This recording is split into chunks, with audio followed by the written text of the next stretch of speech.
জয়গুরু। আজ বাংলা 31শে ভাদ্র 1431 সাল মঙ্গলবার শ্রী শ্রী বিশ্বকর্মা পুজো। সকলকে জানায় বিশ্বকর্মা পুজোর আন্তরিক প্রীতি ও শুভেচ্ছা। হিন্দু শাস্ত্র মতে বিশ্বকর্মা দেব হলেন দেবশিল্পী অর্থাৎ দেবতাদের শিল্পী। প্রতি বছর ভাদ্র মাসের সংক্রান্তির দিন বিশ্বকর্মা পূজা উদযাপিত হয়।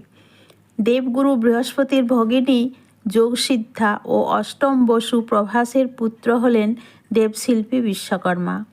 ব্রহ্মাদেবের আদেশে সমগ্র বিশ্বের নকশা তৈরি করেছিলেন বিশ্বকর্মা দেব। তিনি কর্মী, শিল্পী ও ব্যবসায়ীদের আরাধ্য দেবতা। তার সমস্ত সৃষ্টি নিখুঁত ও অমর।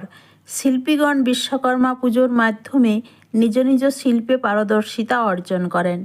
জয় দেবশিল্পী বিশ্বকর্মার জয়। জয় গুরু মহারাজের জয়। জয় গুরু।